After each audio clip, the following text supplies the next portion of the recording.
What he did when he was president is that Afibiano Oja Nkola over 100,000 slave in the name of progressive.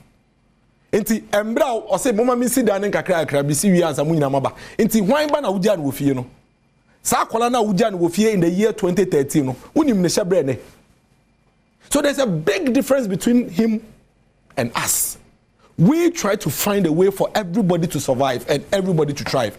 He always finds a way to separate the poor and the needy from the rich. No, create your opportunity among the few in the name of progressive. That is his choice. And that is why Ghanaians don't trust him. And that's why he's very disrespectful. Say, why are kayaka de say? No, I say about Bekaches. I dare not me ye mono. Oh, moto abama me mami be yo mampeni. Me ye monoma boni bebre. Banyama boni na me ye munina. Montoma me ba me ye biem. Moto abama me be yo mampeni. Me try teachers allowance. Me ba me ntwem.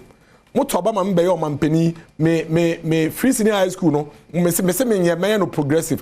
Afedi ama ye me ba me mana wo ho. Moto abama mbe ye omampani na afibia wo ye adwuma wo college a ye gyamu nyina trafie ne ya fa kakra bi afide mesramo me ye ne sabiem me be ye omampani wo ye adwuma na metua wo ye adwuma 1 year na metua 3 months ba mesramo monto abama me ba me ye ne 3 months biom.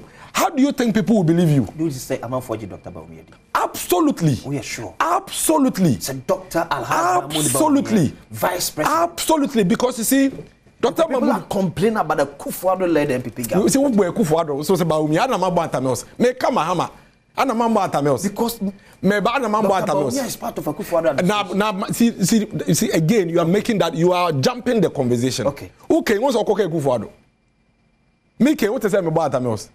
The difference is that Mahama has been president. It depends on Kufuado. Mahama, I am one so compare no to Bawumia. Bawumia is vice president. You depend no. Uduwechi. Utipeni ni Kufuado, utipeni atamels, utipeni Kufuo. One say Wakasaro Kaya say Kufuado. Dr. Mahamudu Bawumia, is he a president of this republic?